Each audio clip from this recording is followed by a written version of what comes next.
नमस्कार साथियों, आप सभी का एक बार फिर से स्वागत है एक स्टडी हिंदी के यूट्यूब चैनल के एक और बहुत ही बेहतरीन से क्लास में। माई सेल्फ ओम जायसवाल, जो कि दोस्तों जीके जीएस का रहने वाला है आपके आगामी ग्रुप डी परीक्षा, जिसके सारी चीज़ें अब आपको नोटिफिकेशन आ गया है, फॉर्म क्या भरना है, सब धीरे धीरे आइडिया हो गया है। दोस्तों जीके जीएस का ये जो हमारा टॉपिक है, ये आपका 20 नंबर का आपके परीक्षा में आता है। आपका साइंस 25 नंबर का, रीजनिंग 30 नंबर का और आपका मैथ 25 नंबर का जो आता है, वो सारी भी क्लासेस आपको दी जा रही हैं और उनके भी शेड्यूल हो चुके हैं डेट्स। अब साइंस के बहुत ज़्यादा आपकी डिमांड है, तो साइंस की भी क्लास आपको कल से मिलने लगेगी। ठीक है, तो आज हमारा दोस्तों जीके जीएस का ये चौथा क्लास है और आप जानते हैं कि हम लगातार रिवीजन करते हुए चल रहे हैं, अच्छे से पढ़ रहे हैं, डिटेल में पढ़ रहे हैं और आपको मजा भी आ रहा है। आप बस वीडियो सेशन को लाइक एंड शेयर करते रहिएगा। चलिए शुरू करते हैं आज एकदम परीक्षा पैटर्न से। पूरे प्रश्नों को एक बार ध्यान से देखिएगा, आपको मैं बता दूंगा कैसे कैसे प्रश्न बनते हैं, प्रीवियस परीक्षा में कैसे कैसे एग्जाम में क्वेश्चन आए थे, उसी पर आधारित सारे प्रश्नों को बनाया गया। तो आप हमारा जो ऐप है वहां से आप पीडीएफ भी डाउनलोड कर सकते हैं। स्टडी इन हिंदी ऑफिशियल हमारे ऐप का नाम है। अगर आपने डाउनलोड नहीं किया है तो आप डिस्क्रिप्शन बॉक्स में लिंक से डाउनलोड कर सकते हैं, नहीं तो हमारे जो हमारा प्रोफाइल है उस पर भी डायरेक्ट लिंक दिया गया है, वहां से आप डाउनलोड कर लीजिएगा, वहां पे आपको इसका पीडीएफ मिल जाएगा। चलिए बिना किसी देरी के स्टार्ट करते हैं सबसे पहले प्रश्न से। पूरे प्रश्नों को एक बार देखिएगा, मैं बहुत ज़्यादा रिवीजन कराने की कोशिश करता हूं जिससे कि आपको याद हो। रक्त में लाल रंग दोस्तों किसके कारण होता है ना, बहुत इंपॉर्टेंट यहाँ पे प्रश्न है। आपका जो रेड कलर होता है वो किसकी वजह से होता है। यहाँ पे हालांकि देखिए डब्ल्यूबीसी और आरबीसी भी ऑप्शन में है, वो भी आपके लिए इंपॉर्टेंट है। फिलहाल सही आंसर की बात करेंगे, देखिए haemoglobin is the correct answer ना, B is the right answer. जो लाल रंग होता है दोस्तों वो हीमोग्लोबिन की वजह से होता है। और ऑक्सीजन लेके ट्रेवल कौन करता है पूरे हमारे बॉडी में रक्त के माध्यम से, तो दोस्तों वो भी यही है। अब यहाँ पे दोस्तों डब्ल्यूबीसी है, ये हमारा क्या है दोस्तों, रोग प्रतिरोधी जो क्षमता है उसको विकसित करने का काम करता है डब्ल्यूबीसी। और दोस्तों यहाँ पे आरबीसी कभी कभी दोस्तों इनके जीवन काल के बारे में पूछता है। दोस्तों जो डब्ल्यूबीसी है दोस्तों, इसका जो जीवन काल होता है ये मात्र 4 से 5 दिन का होता है। ठीक है, ये जो होता है 4 to 5 डेज का। और आरबीसी का जो जीवन काल है वो 120 डेज का होता है। ठीक है, ये भी आपको याद रखना है। साइंस से क्वेश्चन बनेंगे तो हम डिटेल में डिस्कस करते हुए इसी तरह आगे बढ़ेंगे। ठीक है, अब आप जान गए हैं इसके बारे में थोड़ी और चीजें जो बार बार आपकी परीक्षा में पूछी गई हैं उस पर क्या है। तो देखिए, जो लाल रक्त कोशिकाएं होती हैं, जो हीमोग्लोबिन है, ये पाया जाने वाला एक प्रोटीन है जो शरीर में ऑक्सीजन और कार्बन डाइऑक्साइड को संतुलन बनाए रखने में कुछ भूमिका निभाता है। अब यहां से कुछ और प्रश्न बन सकते हैं, जैसे हीमोग्लोबिन का मुख्य काम क्या है। तो देखिए, इसका जो मुख्य काम है वो फेफड़ों से ऑक्सीजन को शरीर के ऊतकों तक, जो टिश्यूज है वहां तक पहुंचाने का काम करता है। मैंने बोला ऑक्सीजन लेके ट्रेवल कौन करता है, तो यही करता है। और दोस्तों हमारा जो जैसे आप ऑक्सीजन ले गए, कार्बन डाइऑक्साइड लाने का भी तो काम करना पड़ेगा। तो हीमोग्लोबिन देखिए शरीर के अंगों और ऊतकों से कार्बन डाइऑक्साइड को फेफड़ों में वापस ले जाता है। ये दोनों काम हीमोग्लोबिन ही करता है। और जो हमारा पोटेंशियल ऑफ हाइड्रोजन होता है, जो हमारा पीएच मान, इसके बारे में बताऊंगा, जिसका स्केल कितना होता है, 0 to 14 होता है। और 7 जो होता है दोस्तों आपका जल, जो कि इसका मिड रेंज होता है, न्यूट्रल। ये इसको देखिए बैलेंस करता है। ये क्या करता है, हीमोग्लोबिन रक्त में जो कि पीएच का स्तर क्या करता है, वो मेंटेन करता है। 7.4 से ज्यादा नहीं होना चाहिए ना, कम नहीं होना चाहिए, मेंटेन करता है। हीमोग्लोबिन प्रतिरक्षा प्रक्रिया में भी मदद करता है। मतलब कहीं ना कहीं हीमोग्लोबिन जो है डब्ल्यूबीसी के भी काम आता है ना। हीमोग्लोबिन शरीर के किसी भी अंग में ऑक्सीजन की मात्रा को भी संतुलन करने का काम करता है। कितना बड़ा काम है इसका।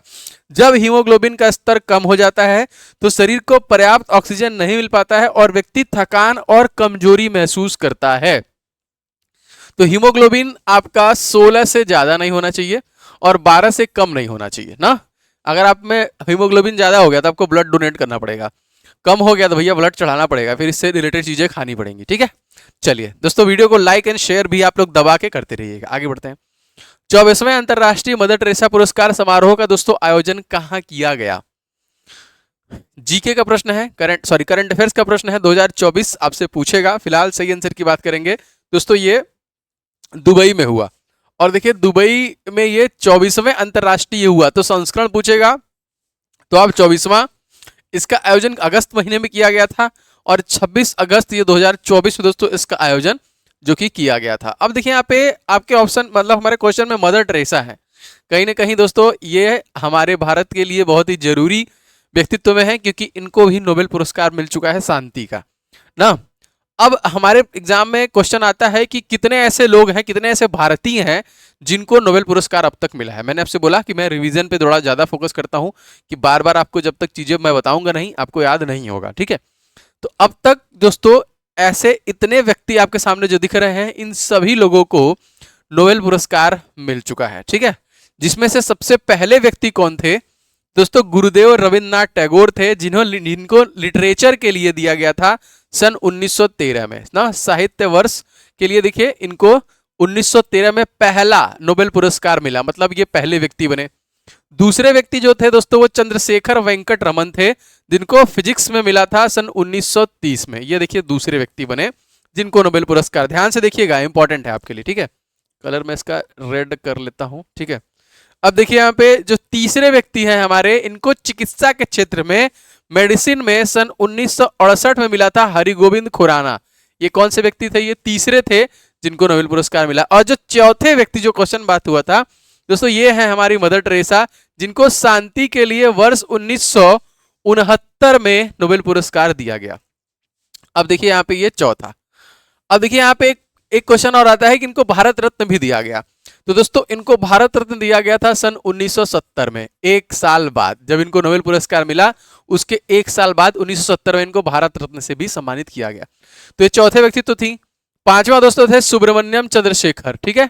ये फिजिक्स में इनको मिला था 1983 में। छठवें जो हमारे व्यक्तित्व से देखिए, अमर्त्य सेन, अर्थशास्त्र के लिए इनको दिया गया था 98 में। वेंकट रमन रामकृष्णन, इनको रसायन विज्ञान के क्षेत्र में मिला था सन 2009 में। ये सातवें व्यक्ति हैं आपका।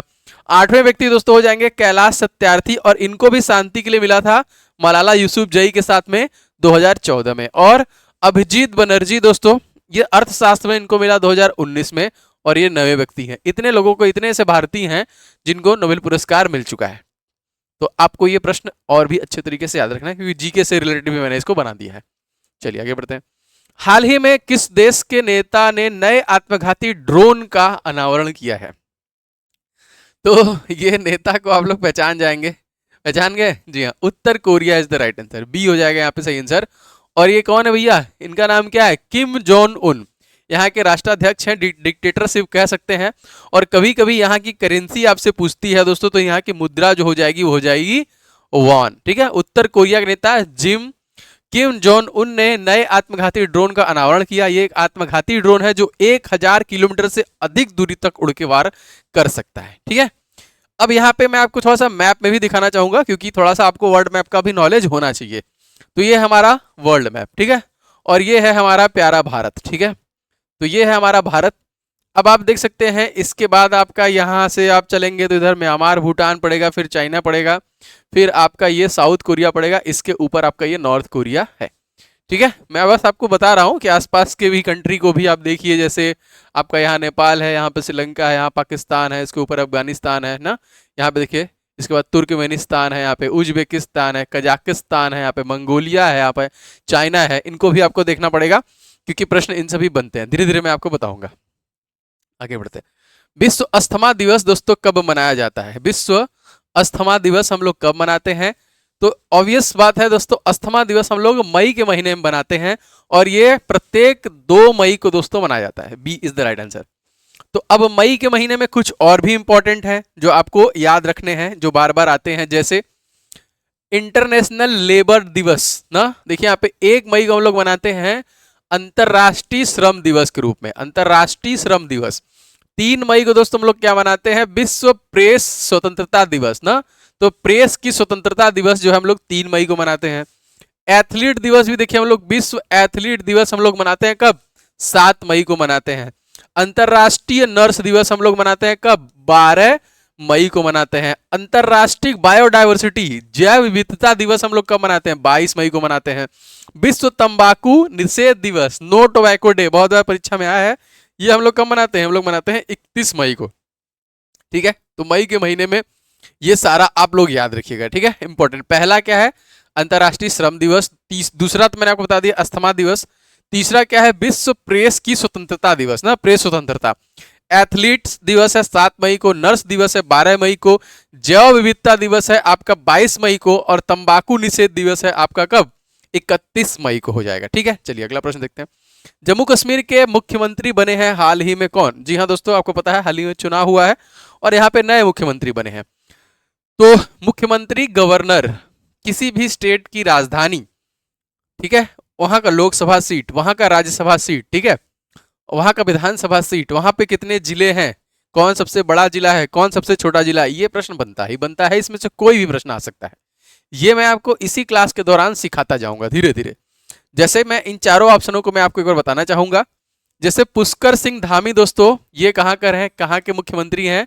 तो दोस्तों ये हैं सीएम ऑफ उत्तराखंड, ठीक है। तो ये कहां के हैं भैया? सीएम ऑफ उत्तराखंड, ठीक है। उमर अब्दुल्ला ही इस क्वेश्चन के सही आंसर है। सुखविंदर सिंह सुक्खू, ये कहां के दोस्तों हैं? तो ये हैं सीएम ऑफ हिमाचल प्रदेश, ठीक है। चलिए, आतिशी मरलेना मरलेना, ठीक है, तो ये दोस्तों सीएम ऑफ, ये है भैया दिल्ली की। तो तीन ऑप्शन तुमको पता चल गया। तो एक ऑप्शन जाहिर सी बात है जो रह गया वो है option number B, Omar Abdullah, जो कि जम्मू एंड कश्मीर के तत्कालिक मुख्यमंत्री है ना। बिल्कुल। अब मैंने आपसे पूछा था मारतंड, मारतंड सूर्य मंदिर, देखिए आपको मैं पहले क्लास में बता चुका हूं, तो देखते हैं कितने लोग बता पाएंगे। दोस्तों ये जो सूर्य मंदिर है ये किस राज्य में है? कमेंट करके बताइए। कोणार्क का सूर्य मंदिर आपको पता है दोस्तों, ये जो है वो आपका उड़ीसा में है। अब ये सूर्य मंदिर दोस्तों कहां पर है, आप लोग बताइए कमेंट करके। माइक्रोसॉफ्ट के वर्तमान के सीईओ दोस्तों कौन है, ठीक है। तो एलॉन मस्क जो है वो टेस्ला के हैं फाउंडर। बिल गेट्स हो गए आपके माइक्रोसॉफ्ट के हो गए ना। राजीव कुमार चीफ इलेक्शन आपके कमिश्नर हैं। सही आंसर की बात करेंगे Satya Nadella is the right answer, ठीक है। सत्या नडेला हो जाएंगे माइक्रोसॉफ्ट के वर्तमान में सीईओ हैं। और माइक्रोसॉफ्ट के फाउंडर दोस्तों कौन है? तो दो नाम याद रखिएगा। माइक्रोसॉफ्ट के साथ आप बिल गेट्स को तो याद रखते हैं, लेकिन पॉल एलन जिनकी मृत्यु हो गई थी, देखिए ये दो लोगों का नाम आप लोग याद रखेंगे। और इसकी स्थापना कब हुई थी? तो 26 नवंबर सन 1976 को। और इसका मुख्यालय कहां पर है दोस्तों? ये हो जाएगा वाशिंगटन डीसी। और एलन मस्क दोस्तों किसके फाउंडर हैं? तो ये हैं दोस्तों टेस्ला कंपनी की, ठीक है। चलिए, बहुराष्ट्रीय औद्योगिक प्रौद्योगिक कंपनी एप्पल के वर्तमान में सीईओ कौन है ना, बहुत ज्यादा इंपॉर्टेंट है। तो आप चाहें तो इसे एलिमिनेट कर सकते हैं। सही आंसर की बात करेंगे टिम कुक हो जाएगा ना, क्योंकि हमसे पूछ रहा है सीईओ, बोले तो चीफ एग्जीक्यूटिव ऑफिसर, ठीक है, मुख्य कार्यकारी अधिकारी जिसको हम लोग बोलते हैं। इसकी स्थापना भी देख लेते हैं। तो इसकी स्थापना हुई है 1 अप्रैल सन 1976 में और इसके संस्थापक हैं स्टीव जॉब्स। और इसका मुख्यालय दोस्तों कहां पर है? कैलिफोर्निया में, ठीक है, एप्पल। चलिए आगे बढ़ते हैं। 1857 के विद्रोह में राष्ट्रीय आंदोलन का स्रोत बसंत के रूप में दोस्तों कौन मानता है? जो ये आंदोलन हुआ था दोस्तों, तो ये थे पीसी जोशी।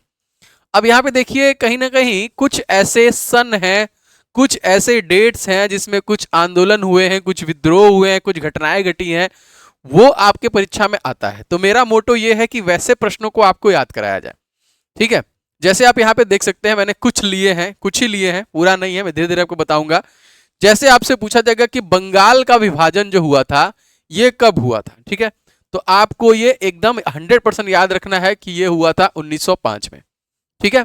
मान लीजिए आपसे पूछ लिया जाए कि मार्लो मिंटो सुधार दोस्तों ये किस सन से संबंधित है, तो तुरंत आपके दिमाग में होना चाहिए कि ये 1909 से संबंधित है, ठीक है ना। रौलक अधिनियम, जलियांवाला बाग हत्याकांड, मॉन्टेग्यू चेस फोर्ट सुधार, ये संबंधित किससे है? तो देखिए ये तीनों के तीनों से संबंधित है किससे? सन 1919 से संबंधित है ना, 1919 संबंधित है। देखिए गांधी जी ने असहयोग आंदोलन चालू किया था सन 1920 में, इसे वापस ले लिया था 1922 में। क्यों? क्योंकि चौरी चौरा कांड हुआ था। इस प्रकार से प्रश्न आपके एग्जामिनेशन में बनते हैं और इसको मैं धीरे धीरे आपको याद कराऊंगा ना, धीरे धीरे आपको याद कराऊंगा सारे के सारे इसी तरह। बाकी आप इसका स्क्रीनशॉट ले सकते हैं, नहीं तो पीडीएफ में भी आपको मिल जाएगा। भद्र परियोजना किस राज्य में स्थित? देखिए परियोजना मतलब नदी घाटी जो परियोजना है ये राज्य से भी आता है, किस नदी पर भी है, इस प्रकार से भी प्रश्न बनते हैं ना। तो दोनों चीजें हम लोग देखेंगे। फिलहाल Karnataka is the correct answer ना। तो भद्र परियोजना दोस्तों भद्रा नदी पर है। किस नदी पर है? भद्र परियोजना कर्नाटक के भद्रा नदी पर स्थित है।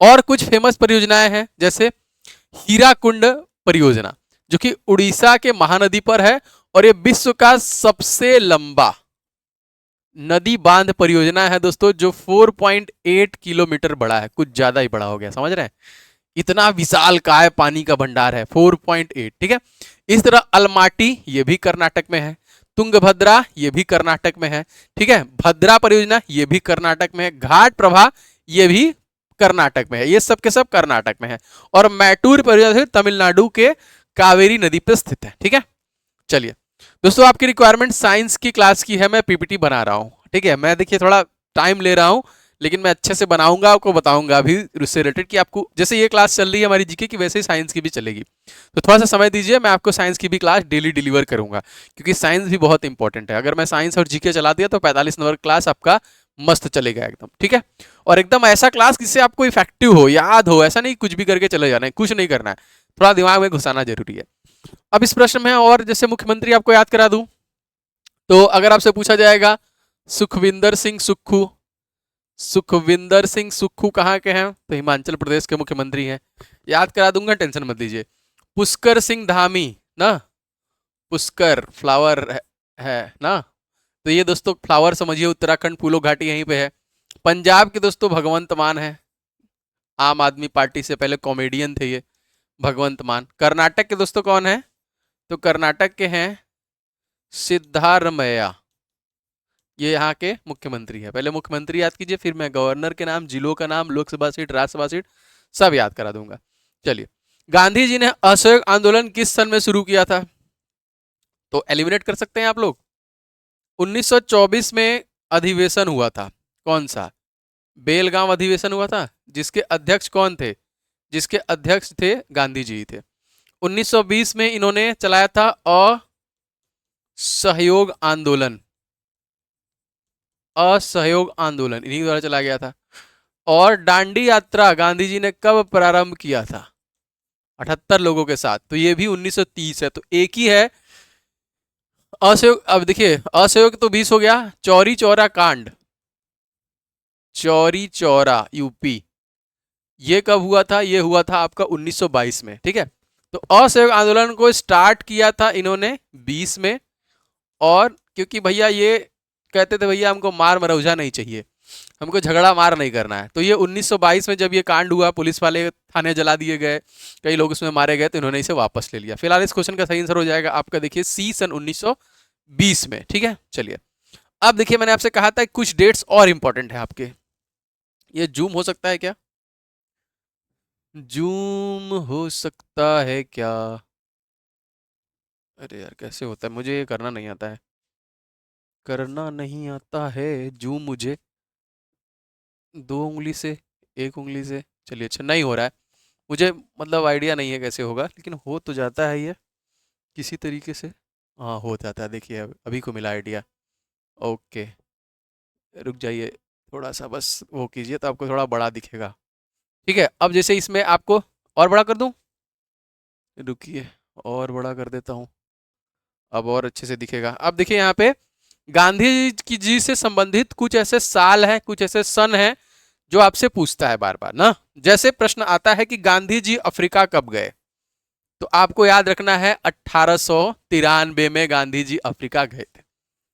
गांधी जी का पहला सत्याग्रह, जी हाँ दोस्तों ये प्रश्न आया हुआ है, तो ये था 1906 में। गांधी जी पहली बार जेल कब गए, तो गांधी जी सब पहली बार जेल गए थे सन 1908 में। गांधी जी वो अफ्रीका से लौटे कब थे, तो देखिए अफ्रीका से लौटे थे सन 1915 में। ठीक है, अब समझिए ये लौटे तो इनको रहने के लिए कुछ चाहिए जगह, मान लीजिए वहां से आए हैं घूम फिर के, तो इन्होंने आश्रम का निर्माण, मैं बस याद कराने के, ऐसा है नहीं याद कराने के लिए बोल रहा हूँ, इन्होंने एक आश्रम का निर्माण किया, साबरमती आश्रम की स्थापना, तो 15 में आए तो 1 साल बाद किया, 16 हो जाएगा ये। ठीक है, चंपारण सत्याग्रह दोस्तों हो जाएगा आपका, देखिए ये हो जाएगा 1917, उन्होंने फिर सत्याग्रह किया चंपारण। फिर अहमदाबाद मिल मजदूर आंदोलन, पहली बार यहाँ पे भाषण दिया था, तो देखिए ये हो जाएगा आपका 1918 में, क्षमा चाहता हूँ, सबसे पहली बार इन्होंने आंदोलन जो भाषण दिया था वो 1916 में दिया था। ठीक है, बीएचयू के स्थापना के समय दिया था, तो ये यहाँ पे नहीं दिया था।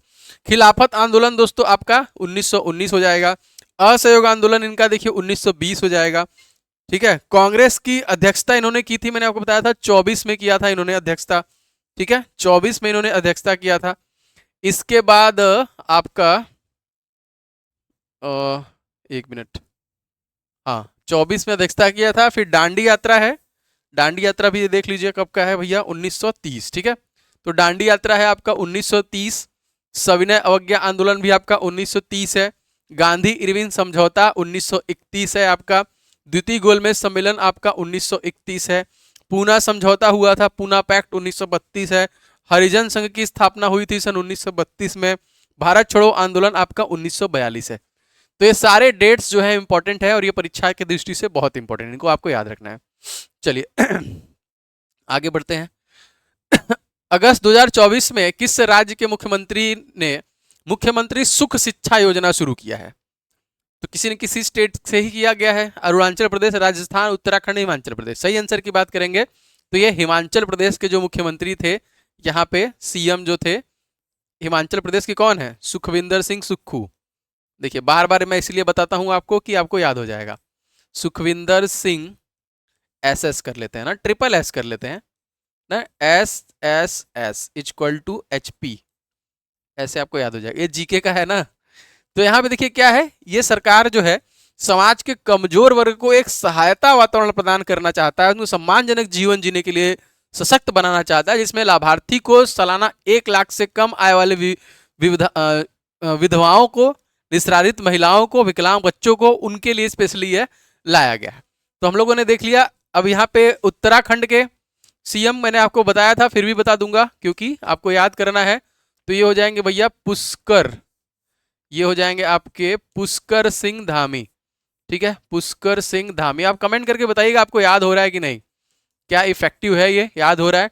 राजस्थान के कौन है भैया? राजस्थान में आप जाइए तो भजन कीजिए, तो भजन लाल शर्मा जी हैं। ठीक है, और अरुणाचल प्रदेश के कौन है? तो अरुणाचल प्रदेश के दोस्तों हैं पेमा खांडू, पेमा खांडू। ठीक है, चलिए ये तो मैंने बता दिया। आईडीएफसी म्यूचुअल फंड का नाम बदलकर क्या किया जाएगा? इवन कर दिया गया। तो सही आंसर की बात करेंगे, इसका नाम चेंज करके बंधन म्यूचुअल फंड दोस्तों किया गया था। ठीक है, ये चेंज है, नेम चेंज संबंधित जो प्रश्न है।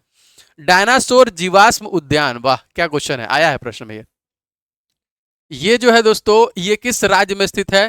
तो दोस्तों ये हो जाएगा आपका मध्य प्रदेश राज्य में। ठीक है, अगर आपसे पूछा जाएगा कि सबसे ज्यादा जो है दोस्तों टाइगर रिजर्व ये किस राज्य में है दोस्तों, तो ये भी आपका इसी में है। सबसे ज्यादा टाइगर रिजर्व किस राज्य में है? इसी में है।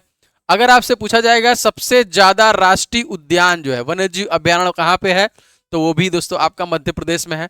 ये सब मध्य प्रदेश से संबंधित मैं बता रहा हूं ना। तो यहाँ पे इसलिए ये प्रश्न इंपॉर्टेंट है, सबसे ज्यादा है और सबसे ज्यादा राष्ट्रीय उद्यान भी इनके पास है, टाइगर रिजर्व भी है, सबसे ज्यादा ट्राइब्स निवास करते हैं, सबसे ज्यादा जनजाति कहाँ निवास करती है, वो भी मध्य प्रदेश में निवास करती हैं। ठीक है, और मध्य प्रदेश के सीएम कौन है दोस्तों? तो ये हो जाएंगे मोहन यादव, मोहन यादव। ठीक है, केरल के कौन है? पिनाराई विजयन। अब हम लोग बात करते हैं थोड़ा सा यहाँ पे अलग अलग जो राष्ट्रीय उद्यान अलग अलग राज्यों में है जो बहुत बार पूछे गए, वो कौन कौन से? जैसे कांजीरंगा नेशनल पार्क एक सींग वाले गैंडे के लिए फेमस है, जो कि कहाँ पे दोस्तों? असम राज्य में स्थित है। देखिए कुंभलगढ़ ये राजस्थान में स्थित है, ये अभ्यारण्य जो है कुंभलगढ़। दुधवा, ठीक है, दुधवा और चंद्रप्रभा ये दोनों उत्तर प्रदेश में हो जाएंगे। पमालू जिसे हम लोग बेतला बोलते हैं, ये झारखंड में स्थित है। मानस यूनेस्को के धरोहर में भी है, ये असम में है। कांजीरंगा भी है। ठीक है, कैमूर वन्यजीव अभ्यारण्य बिहार में है। नल सरोवर गुजरात में है। रणथंभौर अभ्यारण्य कहाँ पे है? राजस्थान में है। ठीक है, चलिए भारत के नए सड़क परिवहन और राजमार्ग मंत्री दोस्तों कौन है? जी Kishan Reddy, sorry Nitin Gadkari is the right answer. इस क्वेश्चन में सही आंसर हो जाएगा नितिन गडकरी। हरदीप सिंह पुरी कौन है? तो दोस्तों ये है minister of petroleum and natural gases. ठीक है, याद रखिएगा प्रश्न इंपॉर्टेंट है। भारत में नए स्वास्थ्य एवं परिवार कल्याण मंत्री दोस्तों कौन बने हैं? तो पहले ये भारतीय जनता पार्टी के प्रेसिडेंट हुआ करते थे, लेकिन अब जो है बन गए हैं ये हैं जेपी नड्डा। आप पिक्चर में आप देख सकते हैं, ये है भारत के तत्कालीन स्वास्थ्य परिवार कल्याण मंत्री। ठीक है, हरदीप सिंह पुरी कौन है? पेट्रोलियम मंत्री। नितिन गडकरी कौन है? सड़क परिवहन राजमार्ग मंत्रालय। और राजनाथ सिंह दोस्तों कौन है? तो हमारे भारत के तत्कालिक जो है दोस्तों ये हो जाएंगे रक्षा मंत्री। चारों को याद रखिएगा। उकाई परियोजना दोस्तों किस राज्य में स्थित है? जी हाँ दोस्तों, उकाई परियोजना आपका गुजरात से संबंधित है। ठीक है, और ये गुजरात और महाराष्ट्र की सम्मिलित परियोजनाओं में से एक है। इसी तरह आता है गुजरात का एक और इंपॉर्टेंट काकरा पार। देखिए बहुत बार आपने सुना होगा काकरापा या फिर काकरा पार, ये गुजरात के ताप्ती नदी पर स्थित है। ठीक है, वहां से है। इडुक्की परियोजना केरल का जो पेरियार नदी पर स्थित है, इडुक्की, ये भी प्रश्न काफी बार आया हुआ है, तो इसे भी याद रखिएगा। प्रेम मंदिर दोस्तों कहां पर स्थित है? मस्त क्वेश्चन है, बता देंगे फट से भैया, वृंदावन उत्तर प्रदेश। ठीक है, बाकी हम्पी कर्नाटका में है, जोधपुर राजस्थान में है, बेंगलुरु कर्नाटका में तो है ही। अगर आपसे पूछा जाएगा 50 रुपए के भारतीय नोट जो है दोस्तों करेंसी है, उस पे किसका चित्रण किया गया है? तो उस पे हम्पी का ही किया गया है। जैसे 10 रुपए पे कोणार्क का सूर्य मंदिर किया गया, इसी तरीके से। और दोस्तों ये फोटो जो देख रहे हैं यही आपका प्रेम मंदिर का है। हाल ही में एशियाई महिला एकल 15 बैडमिंटन चैंपियनशिप 2024 में महिला एकल का खिताब किसने जीता? दोस्तों इनका नाम है तन्वी पत्री। ठीक है, याद रखेंगे, तन्वी पत्री द्वारा जीता गया था, जो कि अंडर 15 जूनियर चैंपियनशिप है ये। ठीक है, उड़ीसा की मात्र 14 वर्षीय तन्वी है, जो कि दोस्तों वियतनामी गुएल थी थू हुएन को हराया। इनका नाम थोड़ा बड़ा है, जिसका आयोजन दोस्तों 20 से 25 अगस्त को चेंदगू चाइना में हुआ था। अभी देखिए चाइना ने तबाही मचाया हुआ है ना, अमेरिका का पूरा शेयर मार्केट क्रैश कर दिया, 1 ट्रिलियन डॉलर का क्रैश किया है ना, एनवीडिया को तो खा गई है। डीप सिक करके एक एप्लीकेशन बनाया है, जो ओपन एआई चैट जीपीटी को सब वो लोग पैसा लेके जो दे रहे हैं वो फ्री में दे रहा है, और उनसे ज्यादा बेहतर तरीके से। तो चाइना कहीं ना कहीं अंदर अंदर बहुत सारे काम अपना कर रहा है। हाल ही में किस बैंक ने महिलाओं के लिए अवनी बचत योजना खाता शुरू किया? अवनी भूल भुलैया में शायद वो एक्ट्रेस का नाम था क्या? सही आंसर की दोस्तों बात करेंगे, बंधन बैंक के द्वारा दोस्तों शुरू किया गया था। और दोस्तों इसकी स्थापना 2015 में कोलकाता में किया गया था। रतन कुमार केस इसके एमडी एंड सीईओ अध्यक्ष हैं डॉक्टर अनूप कुमार सिन्हा। ये इंपॉर्टेंट यहाँ पे है। बिकमिंग पुस्तक के दोस्तों लेखक कौन है? दोस्तों ये हो जाएंगे मिशेल ओबामा। ठीक है, बिकमिंग। इसी तरह कुछ ऐसे प्रश्न हैं जो आए बार बार पूछे गए, चेंजिंग इंडिया, और देखिए यहाँ पे एग्जाम वॉरियर, ये प्रश्न तो आ चुका है, नरेंद्र मोदी जी का है। और चेंजिंग इंडिया दोस्तों माननीय स्वर्गीय डॉक्टर मनमोहन सिंह जी के द्वारा है, यहाँ पे देखिए ये। और आपका देखिए थिंक एंड ग्रो रिच, ये देखिए नेपोलियन हिल का है। हिट रिफ्रेश देखिए Satya Nadella. Courts of India दोस्तों Ranjan Gogoi. Unstoppable Maria Sharapova. ये सारे जो पुस्तक और लेखक हैं, यहाँ से प्रश्न बनते हैं। धीरे धीरे मैं आपको रिवीजन कराऊंगा सारा के सारा।